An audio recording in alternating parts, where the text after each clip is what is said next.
Harvard Divinity School. 100 Years Rudolf Steiner, December 15th and 16th, 2025. Our next speaker will be Professor Katherine Sorrels, who will present on Historicizing Karl König, Biography, and the Spiritual Legacy of Camphill. Kate Sorrels is a professor of history at the University of Cincinnati. Her current research focuses on modern European and North American history of medicine and horticulture. She has collaborated on projects in public health, disability studies, and Holocaust commemoration.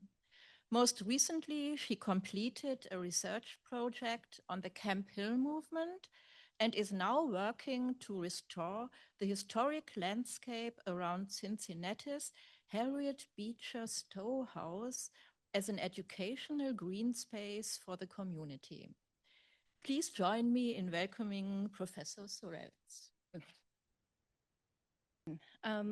Today, I'd like to reflect on Karl König's self-fashioning and its consequences, not in order to indict him or to diminish the Camphill movement, but as a model of inquiry that refuses the hagiographic lens that anthroposophical leaders have often been presented through. And I'm not by any means unique in doing this. My argument is simply that we need more of this kind of work. Camphill's defensiveness around its history, as understandable as that might be, perpetuates a cycle in which critical questions are felt as threats rather than as opportunities for deeper understanding. The defensiveness, in turn, fuels the view of Camphill as insular and reactionary. And none of this is helpful, obviously. It's also just not necessary. So what I want to show today is that taking Karl König seriously as a historical figure means granting him complexity, intellectual complexity, emotional complexity, and moral complexity. I also want to show what becomes visible when we stop treating his biography as sacred text and instead begin to historicize his spiritual authority. So I talk about this in depth in an article that's going to come out soon in a volume on the Jewish home. But I'm going to try to just give you a quick sort of snapshot today. Okay, so the central problem, the point of departure. The Camphill movement has always treated König's life as a source of spiritual inspiration. And again, this is understandable. He was not only the founder of the movement, but also the interpreter, right, of its purpose and mission. But this reverence has produced two interlocking forms of narrative control. The first is a curated biography that turns König into a figure with personality quirks, yes, but not with troubling contradictions. The second form of narrative control is a defensive interpretation of alternative understandings in Camphill and in anthroposophy more broadly, one that discourages critical engagement with histories of race, antisemitism, and conversion.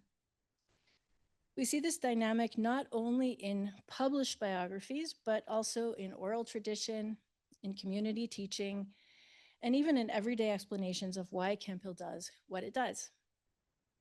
And the result is a mythic König, a man who shed his Jewishness because he had outgrown it spiritually, and who entered anthroposophy with a purity of intention unclouded by the racial hierarchies of his time, hierarchies that also are embedded in Steiner's thought.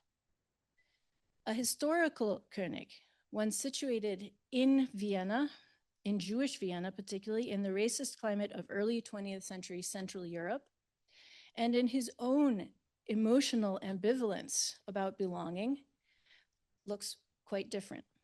But he is, I argue, a more intelligible figure, precisely because he's more complex. The story that I used to open up König's ambiguity is the creation of the Bible evening, the weekly household ritual that became the spiritual core of Camphill for more than 50 years. When König created the Bible evening in 1941, he presented it as a direct transmission from the 18th century Moravian theologian Count Zinzendorf during a dream that he had in a British internment camp. Within Camphill, this dream is taken literally. The ritual arrives fully formed, stamped with spiritual authority, and free of worldly entanglements. But when we reconstruct the ritual, it's candle lighting, the grape juice, and the bread dipped in salt, its weekly ritual rhythm, its scriptural discussion around the dinner table. It becomes unmistakable that the Bible evening echoes the domestic ritual of Shabbat. What I want to underline, and I want to underline here something important about method. The Shabbat roots of the Bible evening are so obvious that, strictly speaking, they should not need to be argued for at all. Anyone with even a passing familiarity with Jewish domestic ritual can see this. The fact that we have to labor to make that connection in print with footnotes already tells us something about König's own ambivalence about his heritage. And it tells us that that ambivalence has been absorbed into anthroposophical culture because he never named the connection and because he did not frame the Bible evening as a reworking of Shabbat, but instead claimed it as an expression of his wife's Christian religious tradition, even though her religious tradition has no ritual like the Bible evening. It becomes almost forbidden within traditional anthroposophical perspectives to say so, to make that connection. So we inherit not just König's ritual, but also his silence. What should be historically self-evident becomes unsayable because it would mean acknowledging his unresolved relationship to Judaism. That, I suggest, is precisely what we must be allowed to talk about. To interpret all of this, I draw on theorists of belonging, such as Nira Yuval Davis, who argue that belonging is not a matter of identity or belief simply, but a matter of the bodily, emotional sense of feeling at home, a feeling that can persist even when it's not positive. König's rejection of Judaism was intense and ideologically motivated. His writings and those of his close mentor, Norbert Glass, incorporate Steiner's racialized narrative of Jewish degeneracy, rooted in the myth of Atlantean root races, and he attempts to rewrite Jewish history through this lens. And yet the affective habits of the Jewish home remained available to König as a resource. In fact, they were the only resource that had affective heft, or I guess you would just say that had the necessary emotional resonance. When he attempted in exile to create a new extended family community of displaced people from Central Europe, a community that was defined by ritual, by rhythm, by shared meals, and by moral striving, the Shabbat structure provided a ready-made template for cultivating belonging. This does not indicate a latent Jewish identity. I'm not arguing that about König. Rather, it affirms that domestic ritual can create a powerful sense of communal belonging when its religious meaning has been renounced. König could reject Judaism and still draw on the emotional grammar of the Jewish home. The second interpretive lens that I use is Philip Slater's work on self-invention or reinvention.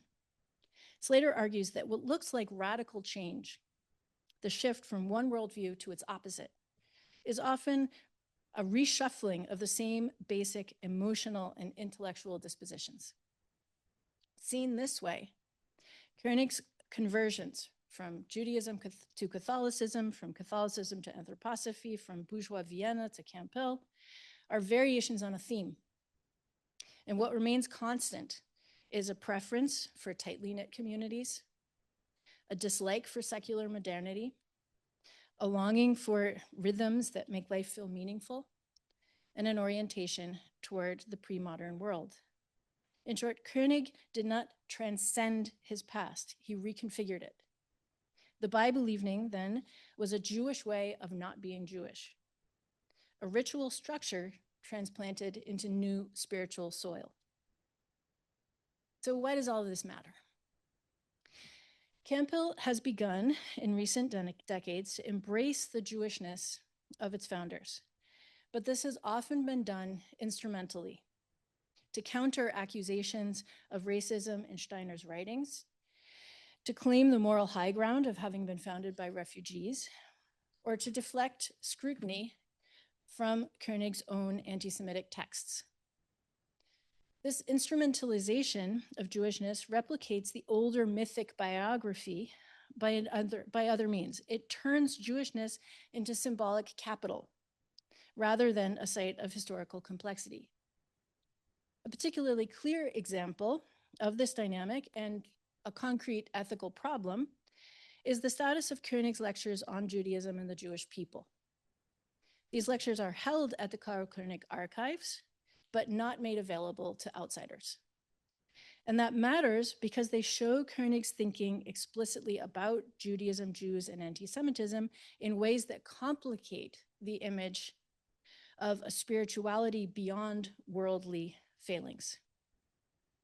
The fact that these materials are withheld institutionally is itself symptomatic of a wider problem, the wider problem that I've been describing, a reluctance to confront König's ambivalence about Judaism and to accept that he internalized anti-Semitism, even as he was a victim of it.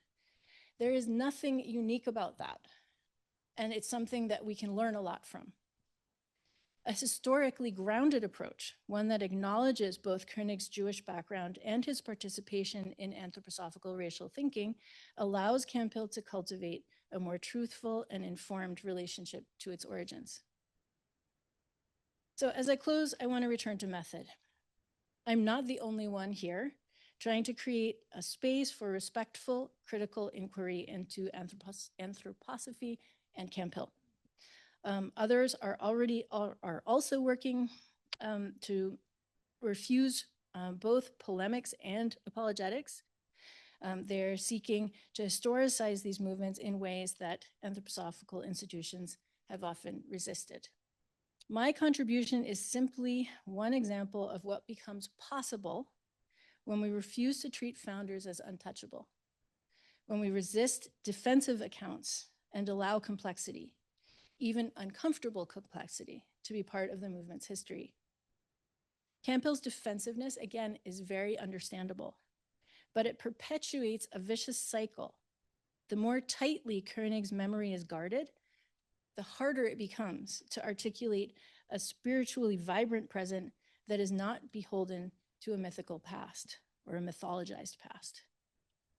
Historicizing König does not diminish the work that Camphill has done, but it does free the movement to engage honestly with the legacies that it has inherited and to be more intentional about which ones continue to serve the movement and which ones can be acknowledged to be unhelpful or even problematic.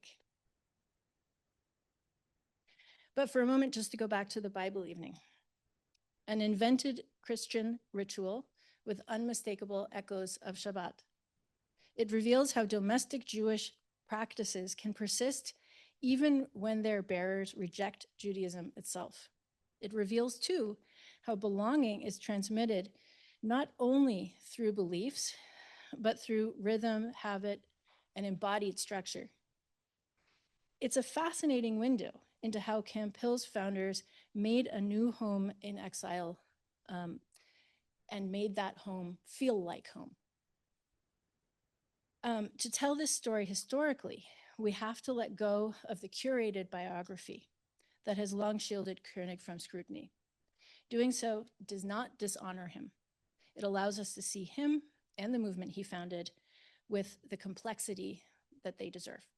Thank you. Sponsored by the Program for the Evolution of Spirituality. Copyright 2023, the President and Fellows of Harvard College.